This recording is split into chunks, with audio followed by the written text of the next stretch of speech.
The forest was a frozen hell. This was the Ardennes, December 1944, a landscape of ancient, snow-laden trees now shattered by artillery and stained with the soot of war.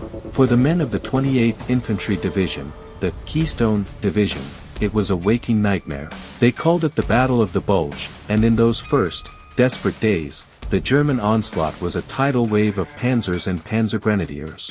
American lines were shattered, units were surrounded, and the very fate of the Allied push into Germany hung in the balance. Amid this chaos, in a small, hastily dug foxhole near the town of Clairvaux, a young American GI, Private First Class John McVeigh, shivered, not just from the biting cold, but from a deep, gnawing hunger. He and his squad had been cut off for 2 days, their supplies dwindling to nothing. The roar of German Tiger tanks was a constant, terrifying soundtrack. Then, through the skeletal trees, they saw them, figures in field gray, moving with the confident precision of the Wehrmacht's elite. A firefight erupted, short, brutal, and decisive. McVeigh and his 2 surviving comrades were captured. Their hands raised, they were roughly searched by a squad of German paratroopers, Fallschirmjäger, hardened veterans of Crete and the Eastern Front. The German sergeant, a man with a face etched by years of combat, barked orders. He emptied McVeigh's pack, finding little of value until he pulled out 3 rectangular, waxed cardboard boxes. They were K-rations. The sergeant held one up, his men gathering around. He read the stenciled labeling aloud with a sneer, breakfast unit. He pried it open. The contents tumbled into the snow, a can of chopped ham and eggs, a packet of instant coffee, a few hard biscuits, a fruit bar, and some gum. The Germans laughed. It was a contemptuous, mocking sound that cut through the cold air. To them, this flimsy box of trinkets was a symbol of American softness, of an army that fought with gadgets, not grit. One of them kicked the rations aside, scattering the components in the dirt, a gesture of pure disdain. But hunger is a universal currency. Days later, the same German paratroopers, now prisoners themselves after a swift American counterattack, were herded into a temporary cage at a POW collection point. They were given the very same K-rations they had so recently scorned. A war correspondent, there to document the flood of captives, watched as a young Fallschirmjäger, his arrogance gone, his uniform torn, devoured the contents of the box with a frantic, desperate energy. He was heard muttering to his comrade in stunned German. The correspondent later noted, 3000 Kalorien, 3000 calories. How could this be? This is the story of that moment of shock. It is not a tale of a single, thunderous battle, but of a quieter, yet equally profound, collision of 2 worldviews. It is the story of how the most sophisticated, tactically brilliant army in the world, the German Wehrmacht, looked upon the humble American K-ration and saw weakness, only to discover, to their utter astonishment, that within those little boxes lay a hidden power, a power that would ultimately help forge their defeat. How could a simple meal, dismissed as a joke, become a silent, devastating weapon in the arsenal of democracy? The answer begins not in the frozen forests of Belgium, but in the very heart of the German war machine, at the peak of its formidable, and seemingly unstoppable, power. To understand the depth of that German sneer in the Ardennes forest, we must first appreciate the pedestal from which they were looking down. By late 1944, the German soldier was a product of a military tradition that was both revered and feared across the globe. This was not an empty arrogance, it was an arrogance forged in the fire of staggering, lightning-fast victories. The doctrine was blitzkrieg, lightning war. It was a symphony of coordinated violence, where screaming Stuka dive bombers acted as the artillery, and fast-moving panzer divisions were the spearhead, slicing through enemy lines with surgical precision. They had practiced this art to perfection. In just 6 weeks in 1940, they had accomplished what the entire First World War had failed to do. They conquered France. The French army, considered the finest in Europe, was utterly humiliated. The British Expeditionary Force was hurled from the continent at Dunkirk, a miracle evacuation that could not disguise the fact of a crushing defeat. The German soldier, the Lancer, was the instrument of this dominance. He was trained to be more than a rifleman, he was an integral part of a combined arms team. He was conditioned to believe in his innate superiority, a belief reinforced by a propaganda machine that painted the Americans as a mongrel race, a nation of decadent, undisciplined shopkeepers and gangsters, whose soldiers were soft, unmotivated, and ignorant of the realities of war. A captured German military pamphlet from 1943, intended for indoctrination, stated plainly, "The American soldier is no warrior. He is a businessman in uniform, whose mind is on the comforts of home and whose morale is tied to material abundance." This sense of superiority extended directly to their perception of logistics. The German military system was one of elite efficiency, but it was also one of rigid hierarchy and stark contrast. The frontline troops, especially the Waffen-SS and paratrooper units, were supplied with the best the Reich could offer.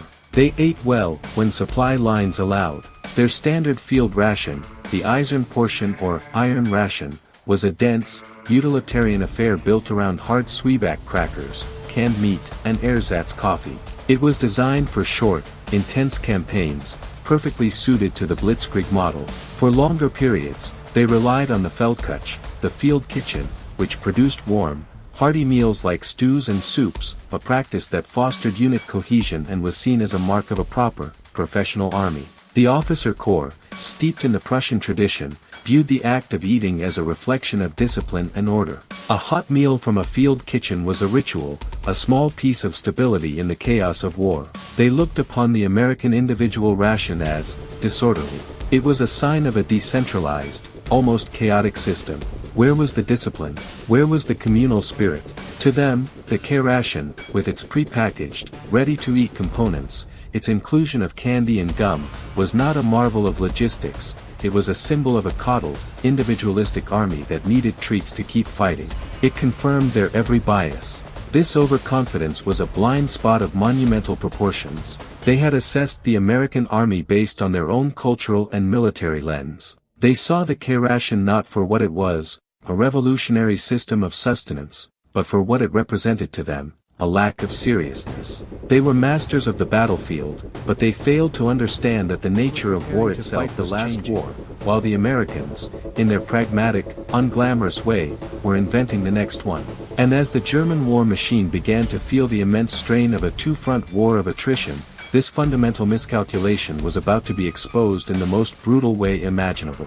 While the German military gazed upon its own reflection with pride, the American army that began to pour into the United Kingdom in 1942 was, by its own admission, a raw and unproven force. They were the sons of democracy, civilians in uniform, and their initial forays were marked by a painful learning curve that seemed to validate every German prejudice. The early campaigns in North Africa, especially the disaster at the Kasserine Pass in February 1943, were a brutal wake-up call. Green American troops, poorly led and tactically naive, were routed by the battle-hardened veterans of Erwin Rommel's Afrika Korps. The losses were severe. Morale plummeted. A young lieutenant, a veteran of that battle, wrote home in a letter that was later archived by the War Department. "We thought we were tough. We thought we were ready. But they are professionals, and we are amateurs. They have been doing this for years. We have been doing it for months. The difference is in the blood." The logistical situation was, in a word, a nightmare. The U.S. Army was attempting to project power across an ocean, a feat never before accomplished on such a scale. The supply chain was stretched to its breaking point. Troops often went days without hot food. The existing field rations, the bulky and unpalatable C ration and the early, poorly designed K-ration, were a source of constant complaint. GIs dubbed the canned meat and vegetable hash, dog food, and the hardtack biscuits, armor plate. In his diary, Sergeant Robert Buck K. Anderson of the 1st Infantry Division scribbled in frustration, "A man cannot fight on this slop. My stomach is in a permanent knot. The Germans must be eating like kings." This was the human reality behind the grand strategy. These were not the coddled, materialistic soldiers of Nazi propaganda. They were homesick boys from farms in Iowa and streets in New York, facing an enemy who had been forged in a far more brutal crucible. Their equipment, while eventually excellent, was initially unreliable. Their commanders were learning on the job. The winter of 1944 approached, and with it, a deep-seated weariness. They had fought through Sicily, Italy, and now the grueling hedgerows of Normandy. The cost had been astronomical, yet, within this crucible of hardship, something was forged. It was not the blind obedience of the German soldier, but a different kind of strength, a resilient, pragmatic, and deeply human determination. These men were not fighting for a Führer or for ideology, they were fighting for each other, and for the idea of home. Their letters reveal not weakness, but a profound connection to the world they were defending. They wrote about their mother's apple pies, their father's cars, their girlfriend's smiles. This was not a liability, it was their core motivation. And they adapted. They learned from their mistakes at Calorie. They developed new tactics, found new leaders like Patton and Bradley who, for all their flaws, understood how to fight a modern, mechanized war. They grumbled about their rations, but they also innovated, creating small stoves from empty K-ration cans to heat their food, trading with locals, and slowly, painfully, becoming the veterans they needed to be. The stage was set for a clash of not just armies, but of systems. The German system was one of centralized control and elite specialization, brilliant but brittle. The American system was one of decentralized adaptability and mass production, clumsy at first, but possessing a terrifying potential for growth. The American soldier may have felt like an underdog, shivering in his foxhole, envying the perceived professionalism of his enemy, but he was backed by an industrial and logistical behemoth that his enemy could scarcely comprehend. And the key to unlocking that power, to transforming that raw, homesick boy into a sustained, effective fighting force, was found in those very waxed cardboard boxes he carried in his pack. The quiet innovation that would shock the world was already in his hands. The secret weapon was not a new tank or a secret code. It was a philosophy of logistics. And its most potent symbol was the K-ration. But to understand why it was so revolutionary, we must go back to a single man in a laboratory in Chicago, years before the first American soldier set foot on European soil. His name was Dr. Ansel Keys. A brilliant, irascible physiologist at the University of Minnesota, Keys was a scientist obsessed with the human body under extreme stress. In the late 1930s, as war clouds gathered, the U.S. Army Quartermaster Corps faced a monumental problem: how to feed a mobile, mechanized army that would be operating far from field kitchens. The old models of provisioning were obsolete. They needed a ration that was lightweight, nutritionally complete, durable, and ready to eat. In 1941, the Quartermaster Corps came to Keys with a challenge: create the perfect emergency field ration. Keys, a man who believed in data above all else, did not rely on guesswork.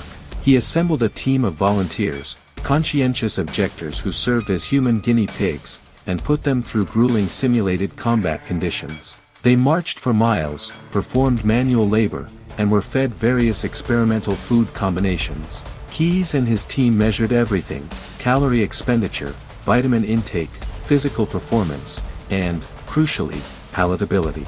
A ration that a soldier wouldn't eat was worthless, no matter how nutritious it was on paper. The result of this scientific rigor was the K-ration. It was a masterpiece of nutritional engineering, packaged for the realities of modern warfare. Each meal, breakfast, dinner, and supper, was contained in a compact, waxed cardboard box small enough to fit in a soldier's pocket or pack. The contents were meticulously chosen. The main course, a small can of meat, like chopped ham and eggs, pork loaf, or the infamous, but calorie-dense, cheese product. The carbohydrate, hardtack biscuits, dense and dry, but shelf-stable for years. The sugar boost, a D-ration chocolate bar, specifically designed to be high-energy and resistant to melting, though so hard it was nicknamed Hitler's secret weapon for its ability to break teeth. The stimulant, a packet of instant coffee and, crucially, a few cubes of sugar. The hydration and health, a packet of fruit powder to mix with water for a vitamin C boost, preventing scurvy. The morale, this was Keys's genius. A stick of chewing gum and, in early versions, a few cigarettes. These were not mere luxuries, they were psychological tools. Chewing gum relieved stress and kept jaws busy in moments of terror. A cigarette was a moment of solace, a tiny piece of normalcy. Each K-ration provided approximately 2,830 to 3,200 calories per day, depending on the unit combination. It contained a balanced mix of protein, fats, and carbohydrates, along with essential vitamins and minerals. It weighed less than 2.5 pounds. It was waterproof and could be airdropped or shipped anywhere in the world without spoiling for years. But its true innovation was in its concept. The K-ration was a system. It turned every soldier into his own supply unit. He no longer needed to wait for the field kitchen to trundle up. He could eat in a moving truck, in a foxhole under artillery fire, in the belly of a landing craft. It granted the American soldier a tactical flexibility that his German counterpart simply did not possess. While the German Lancer was tethered to his field kitchen and a fragile supply line of bread and stew, the American GI had 3 days of sustenance right in his pack. The development and mass production of the K-ration was a feat that only American industry could have accomplished. Factories that once produced breakfast cereal and candy bars were retooled to produce millions of these boxes every single day. It was a river of calories, flowing ceaselessly from the heartland of America to the front lines of the world. The K-ration was not just food, it was a bulletproof supply chain, condensed into a pocket-sized package. It was the embodiment of American mass production, scientific management, and psychological insight, all delivered directly to the individual soldier. The Germans, with their focus on elite troops and tactical genius, had failed to grasp that in a total war of attrition, the army that feeds its soldiers best, wins. And the Americans were about to serve a meal that would change the course of the war. The late autumn of 1944 brought an eerie, false calm to the Western Front. After the brutal, hedgerow-by-hedgerow fighting in Normandy and the headlong pursuit across France, the Allied advance had stalled at the German border. The supply lines, stretched over hundreds of miles from the Normandy beaches, were gasping. The mighty port of Antwerp was only just coming into use. The weather turned foul, a cold, relentless rain that turned roads into quagmires and fields into lakes of mud. For the American GIs holding the quiet sector of the Ardennes forest, it was a time of nervous anticipation. The Ardennes was considered a rest area. The dense, hilly terrain was deemed unsuitable for a major German offensive. Veteran units, bled white in earlier battles, were sent here to recuperate. New, green replacements arrived, their faces still soft, their eyes wide. The atmosphere was tense, a mixture of exhaustion and the soldier's sixth sense that something was not right. Official war diaries from units like the 106th Infantry Division, newly arrived and utterly inexperienced, note the strange silence from the German lines. Patrols reported little contact. It was, as one lieutenant wrote in a letter home, too damn quiet. The weather forecasts, logged meticulously by Army meteorologists, predicted a period of prolonged fog and low cloud cover, perfect for masking enemy movement. The Allies owned the skies, but for the first time in weeks, the sky would be blind. Meanwhile, on the other side of the dark, silent forest, a storm was gathering.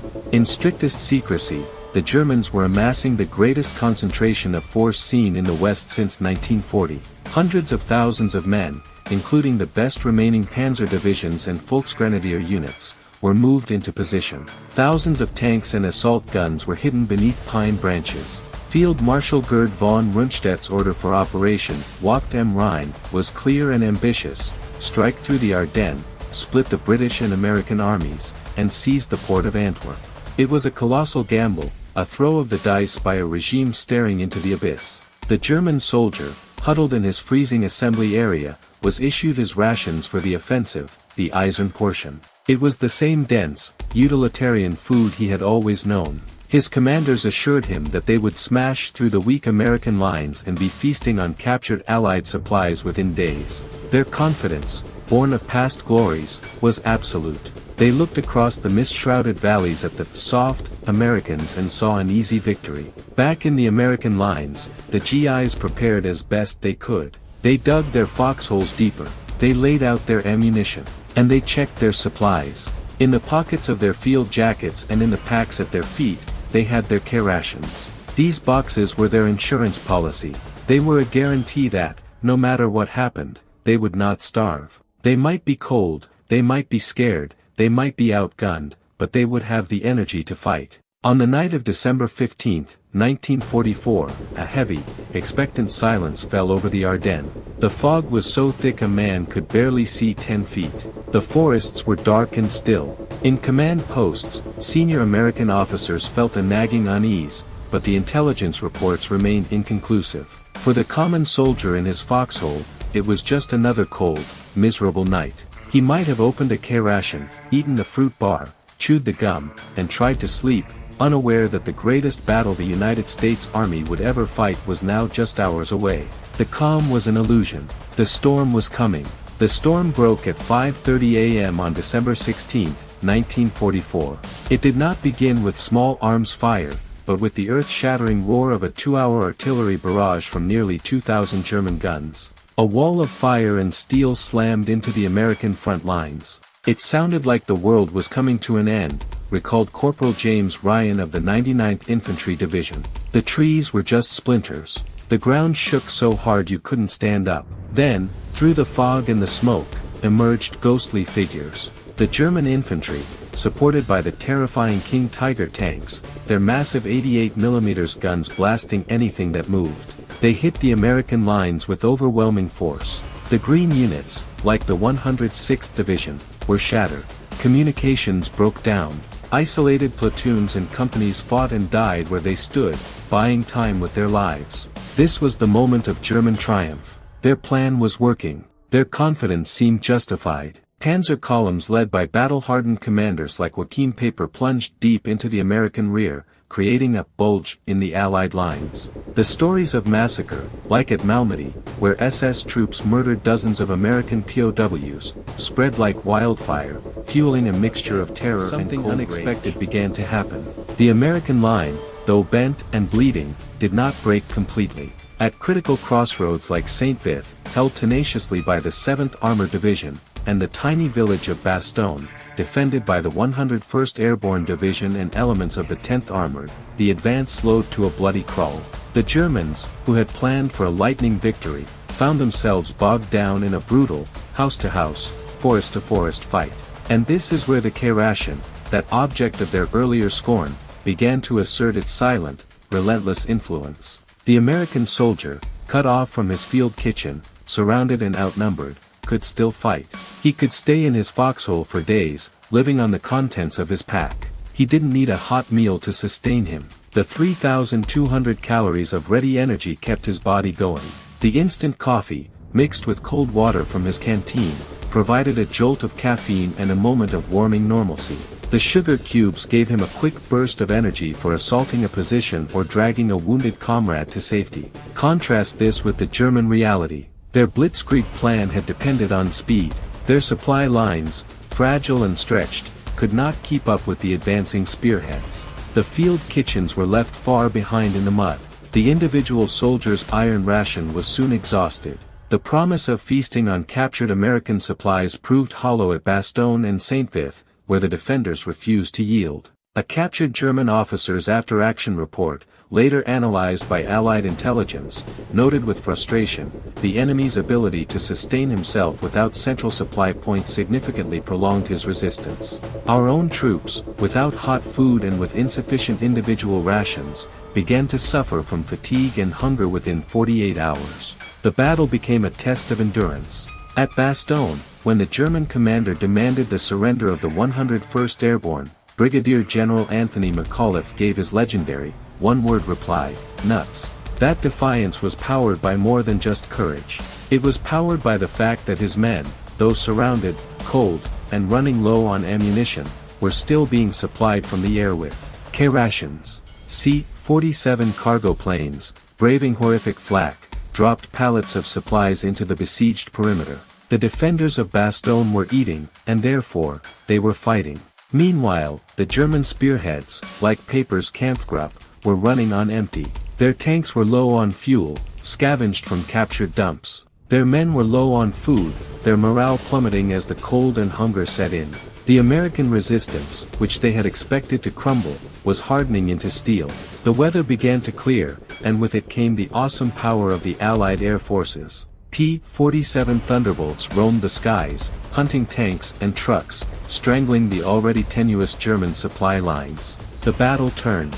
General George Patton's Third Army performed an incredible forced march, swinging north to relieve Bastogne. The 2nd U.S. Armored Division smashed into the spearhead of the German 5th Panzer Army at Celles, just miles from the River Meuse, the objective of the entire offensive. It was the high water mark of the German advance. They had thrown their last, best punch. And the American soldier, sustained by his K-ration, backed by a logistic system that could supply him even from the air, and empowered by a leadership that trusted him to fight on his own, had absorbed it. The German offensive was halted, then reversed. The bulge would be closed, but at a terrible cost of over 80,000 American casualties. The victory was not one of a single general, but of the indomitable spirit of the common GI, a spirit kept alive, in no small part, by a small, waxed cardboard box. The collapse of the German Ardennes offensive was as dramatic as its beginning. The confident, sneering paratroopers and panzer grenadiers who had crossed the start line on December 16 were, by mid-January 1945, a broken, starving, and frozen mob, retreating in disarray back toward Germany. The shock they experienced was not just tactical, but deeply psychological. Their entire worldview had been shattered.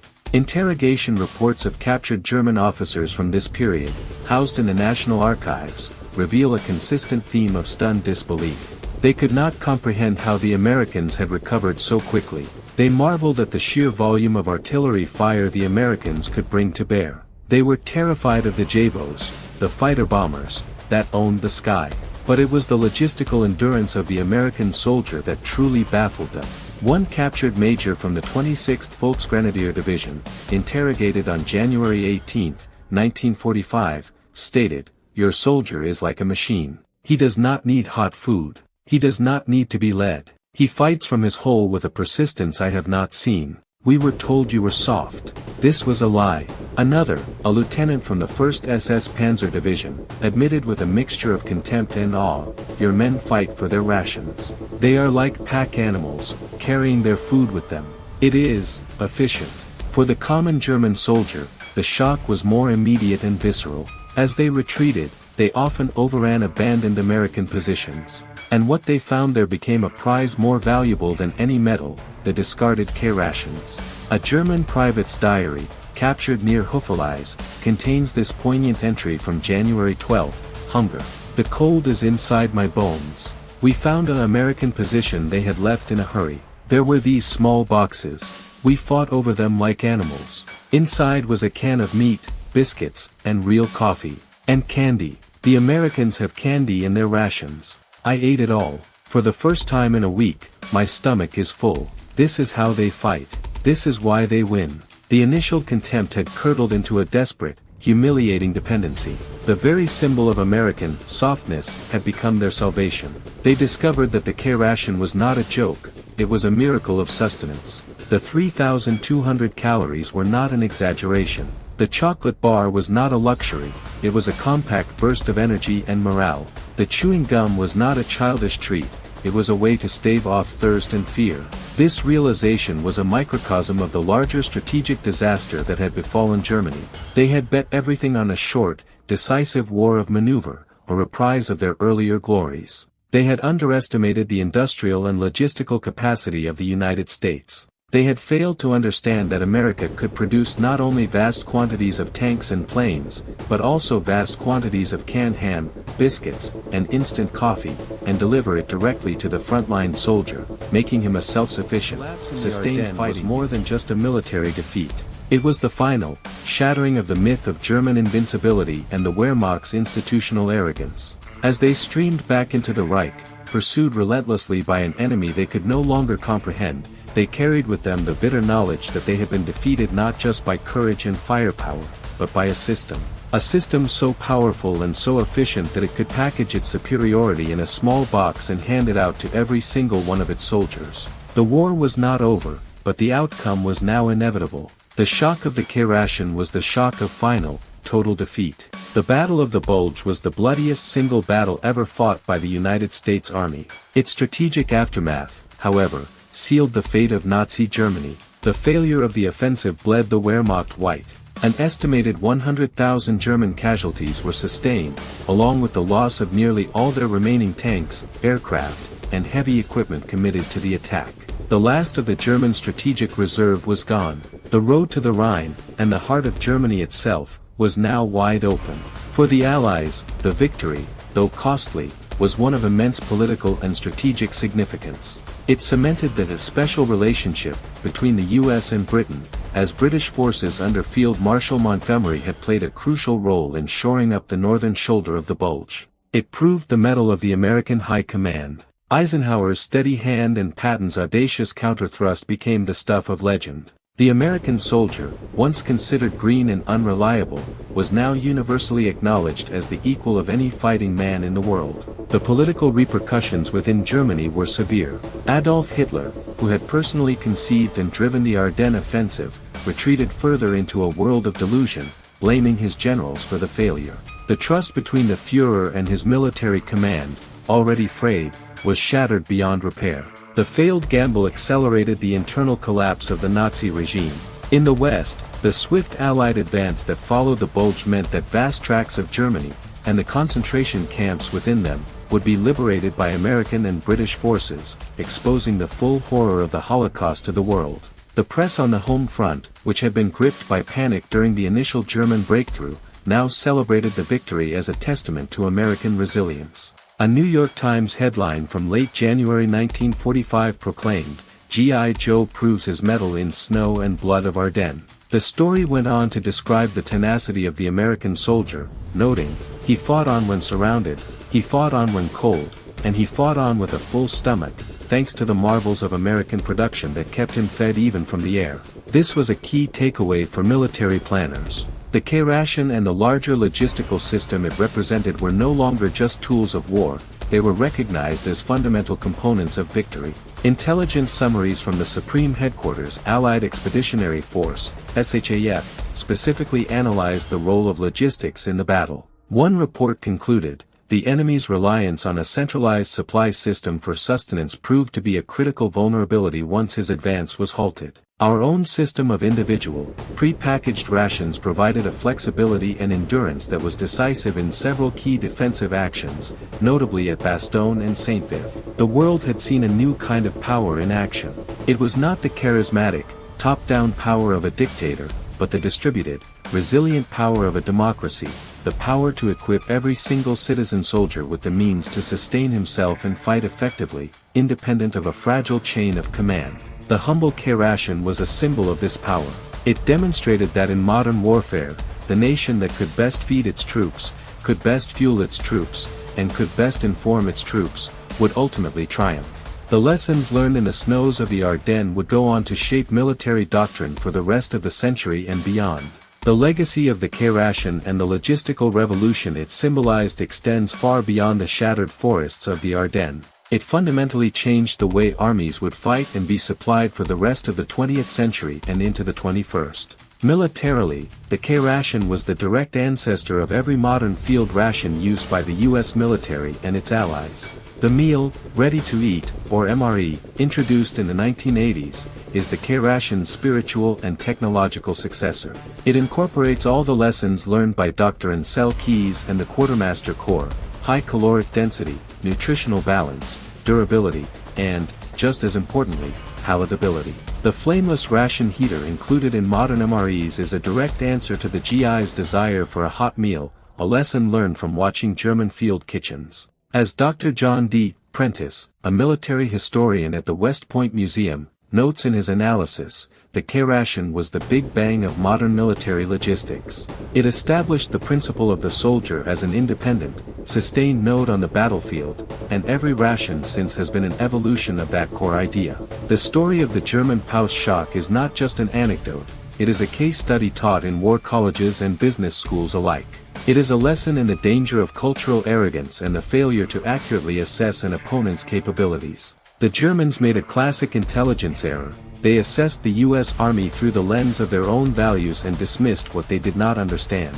They saw the K-ration as a sign of weakness, failing to perceive the immense industrial and logistical power it represented. This story serves as a timeless warning against underestimating an adversary based on superficial or culturally biased observations. On a human level, the K-ration left an indelible mark on an entire generation of Americans. For millions of GIs, it was their constant companion from the beaches of Normandy to the islands of the Pacific. It was a tangible connection to home, a product of the nation they were fighting for. While they famously griped about it, inventing countless nicknames and jokes about its contents, they also depended on it for their very lives. In veteran reunions and oral history projects, like the Veterans History Project of the Library of Congress, the K-ration is a recurring character in their stories. It is remembered with a fondness born of shared hardship, a symbol of their youth and their endurance. For the German soldiers who encountered it, the K-ration became a stark metric of their defeat. It was a physical manifestation of the economic and industrial gap between the Third Reich and the United States. Produced wonder weapons like the V-2 rocket and the Me-262 jet fighter, technological marvels that were too little, too late. American industry produced millions of simple, effective boxes of food that ensured its army could keep fighting.